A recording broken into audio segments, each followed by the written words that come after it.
Fala galera do YouTube, estamos aqui com mais um podcast Português Job para apresentar um lindíssimo livro com 15 contos nele de Conceição Evaristo. Todos são magníficos, mas hoje eu escolhi apenas dois para apresentar porque são muitos, né? E são obras gigantes. Então eu chamei também, claro, né, um amigo meu, porque ficar sozinho aqui é horrível. E pode entrar Cleiton Pinto! Fala aí, Osvaldo, cabeludo, tudo Tranquilo? certo? Tranquilo, é uma honra Vamos estar lá aqui contigo. para mais um dia, né? Vamos lá para mais um dia de podcast, gravação, É. né? Sempre na correria, É meio complicado, mas eu acho que tudo no seu tempo, né? tudo no seu tempo. É.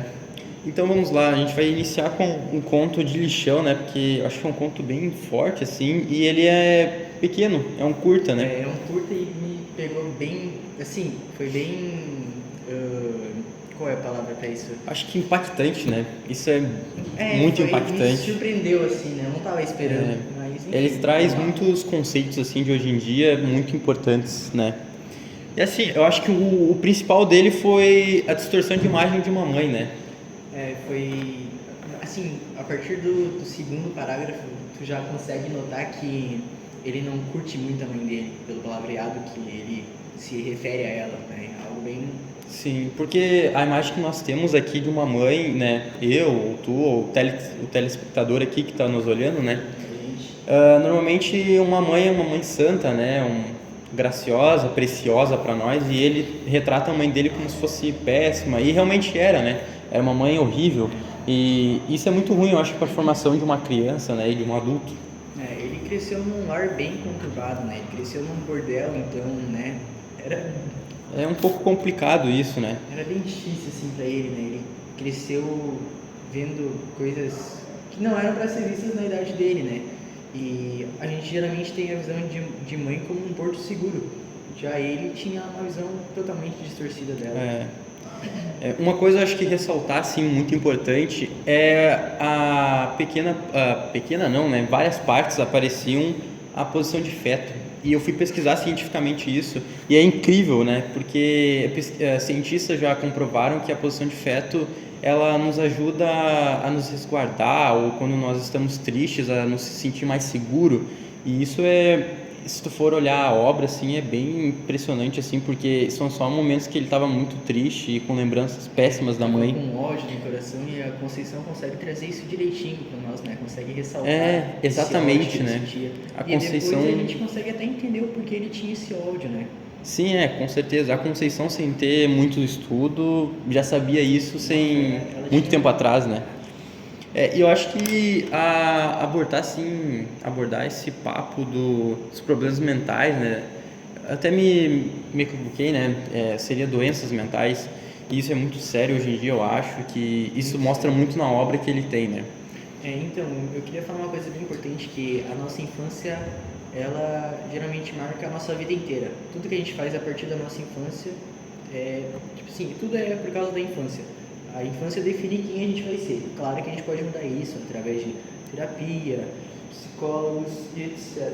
Mas essa questão foi bem surpreendente, assim, né? Porque foi uma infância bem Conturbado, eu acho. conturbada. Eu falo isso sempre, né? Que na adolescência ou agora na fase adulta, assim, eu posso morar em qualquer lugar e passar por qualquer lugar que não vai marcar tanto na minha cabeça, mas tudo na minha infância marca. A minha casa, o lugar que eu ia passear com meus pais, então isso é muito, muito incrível, assim, na mente humana, né? E pelo que a Conceição escreve nesse conto, a gente consegue perceber que ele nunca teve uma boa imagem do que era um lar. Ele não teve um pai presente. A Conceição não conta em momento algum quem era o pai do menino. E ele cresceu só com a mãe que maltratava ele, digamos assim, né? Ele não foi um menino bem tratado, vivia em péssimas condições, né? É o que ela deu a entender. E isso acarretou nos problemas que ele vinha a sentir depois, né? No agora. E foi bem... Sim, eu entendo. Mas eu acho que também é aquela parte ali que fala muito sobre a objetificação da parte íntima dele, né? Que ela apertava e machucava, né? Para ele fazer xixi no local certo, talvez, né? Isso não é apresentado exatamente na obra, mas falava para ele fazer pipi, né? E isso é muito ruim, né? Uma que machucava o órgão genital do menino e outra que não tinha nenhuma educação sexual também, né? Não, Aparece exatamente ali que ele iniciou muito cedo essa atividade sexual. ele iniciou aos 14 anos, é bem cedo. É muito cedo, eu acho, né? Acho que eu nunca veria o meu filho ou minha filha nesse estado. Espero nunca ver, né? Esperamos nunca ver, né? Não é fácil ser pai de criança hoje em dia, né? E eu acho que para finalizarmos por hoje, né? O não ter apoio familiar ou de amigos, assim, eu acho que é essencial ter esse apoio, né? E isso mostra nitidamente na obra. Ele era sozinho, ele tinha só um conhecido lá que tinha mais ou menos a idade dele, mas que não tinha muita Dormia junto com importância. ele no quarto. É, Tanto que no conto a Conceição, né, escreve que ele fala que ele não queria morrer tão sozinho. Ele estava se sentindo sozinho, porque não tinha ninguém no quarto com ele. E ele exatamente. Eu acho que o ódio dele pela mãe era tão grande que ele deixou ela morrer sem sequer ajudar, né? Uma coisa importante que eu vou falar agora, vou dar um mini spoiler, é que a mãe dele foi assassinada por um homem. Ele viu quem era o homem e sabia quem era o homem. Ele presenciou o assassinato da mãe dele e ele não relatou nada à polícia, por tamanho ódio que ele tinha pela mãe dele. Não se importava, né? Não Em ligava. selecionar o caso. Isso é bem assustador, assim, porque eu acho que eu nunca ia imaginar eu numa situação dessas, né, dele. Então acho que é complicado isso. E isso mostra nitidamente, né, o apoio de uma mãe na vida de um filho. Ou a família em si, né, amigos. Eu acho que isso mostra uma visão assim que pode ser que um amigo próximo nosso ou um familiar até esteja passando por isso e a gente nem saiba, nem tenta ajudar também, né, porque a gente não sabe. E isso é bem horrível, eu acho, né? Se passar. Uma coisa que a Conceição consegue fazer bem é conectar o leitor com o personagem, né? Ela tem essa habilidade. Traz essa realidade para nós, né? Ela faz a gente enxergar o mundo com outros olhos. A gente percebe que tem outras realidades, não só a nossa. Isso é uma coisa que ela consegue fazer muito bem. Eu acho que, cara, não tem muito mais o que falar da obra. A obra é incrível. Eu achei muito boa a obra mesmo. 15 contos que vão te deixar de queixo caído, vão te surpreender bastante. Verdade. Prepara bem o psicológico. Eu acho que o único ponto negativo mesmo é que não teve mais, né? Acabou foi extenso assim, foi muito pouco. Foi curto. Foi curto, foi muito curto. Eu queria que fosse maior o ponto, assim, contasse mais sobre a história do menino, né? Que, querendo ou não durou muito tempo, né? Ele viveu muito pouco, assim. Então, é triste. Eu não ia conseguir imaginar meus filhos nessa situação. Mas então, por hoje, vamos ficar com isso. E muito obrigado. Muito obrigado pela sua companhia, telespectador que tá aí. Curte e compartilha, hein? Compartilha aí. Com os pais e com os avós. E com os amigos, né? Por favor, porque é essencial todos ouvirem essa palestra que a gente deu aqui. Outra coisa muito importante é que se tiver passando por tiver com algum problema mental, ansiedade, depressão, corre atrás de ajuda, tá? Sempre. Muito boa. Muito obrigado, Cleiton.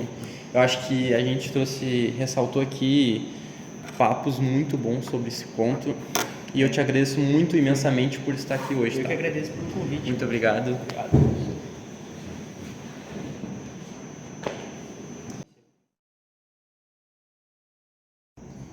Quem será esse?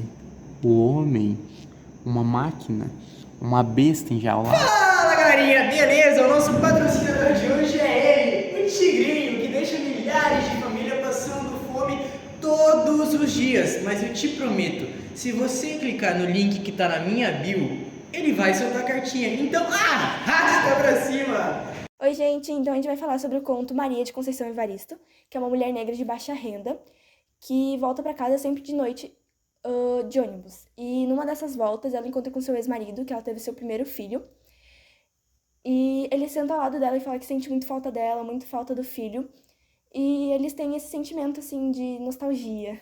Então, no meio do trajeto, ele e mais um parceiro acabam assaltando o ônibus, mas ele não faz ela de refém por toda empatia que ele tinha com ela e por ela ser a mãe dos filhos dele também.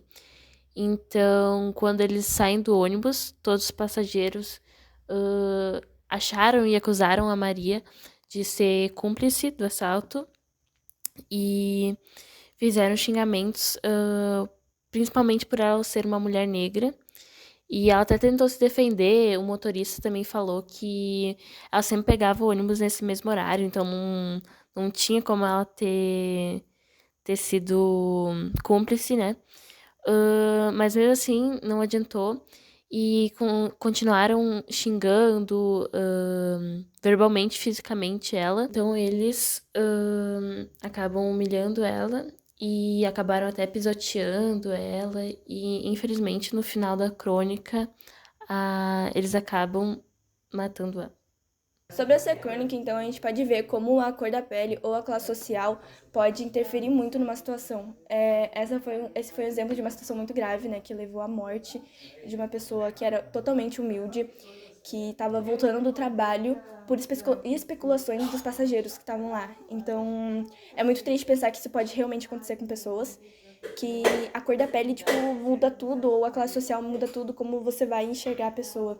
Essa crônica, então, ela é uma apelação, né, para dar voz a esse tipo de pessoa, ou essa injustiça. Agora falando sobre a crônica Quantos Filhos Natalina Teve, ela fala sobre uma menina que teve seu primeiro filho com 13 anos e por alguns ocorridos ela não gostaria de concebê-lo. Então, ela acaba fugindo e dando ele para uma enfermeira.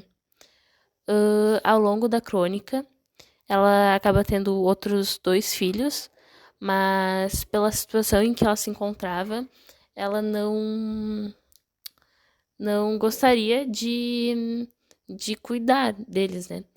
E então ela acaba deixando o seu segundo filho com o pai dele e o terceiro com um casal, que eram seus chefes. E o ápice assim, da história foi no quarto filho, em que ela acaba sendo estuprada por um homem. Mas nesse quarto filho, ela quis concebê-lo, justamente por ela não meio que ter dívidas com ninguém. Então ela percebeu que não iria depender de nenhuma pessoa e conseguiria cuidar o seu filho sozinho. Na crônica, Natalina tomava chás para descer a menstruação, e isso nos mostra como essas classes sociais mais baixas, elas não têm a informação e nem os recursos para se cuidar. E Conceição Evaristo, então, usa essa crônica para dar voz a elas e para mostrar como isso pode afetar uma vida. Conceição Evaristo também faz uma crítica não, ela tenta dar voz a essas mulheres que sofreram por estupro ou um assédio. Ela dá voz a essas mulheres, mostrando que isso é algo ruim e que a gente tem que lutar contra isso. É como se fosse uma manifestação. Então, se você gostou desse vídeo, não esqueça de comentar, deixar seu joinha, se inscrever no canal. Já deixe logo seu joinha!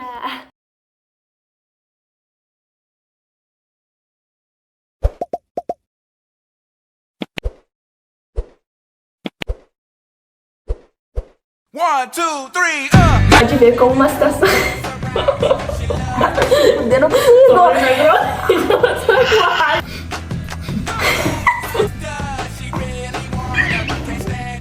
A gravar uma situação, né? As pessoas... E é isso que a Conceição Evaristo faz com as crônicas dela. Galera, aqui estamos mais um dia do nosso podcast. Nosso patrocinador Tigrinho de Conceição Erivelto.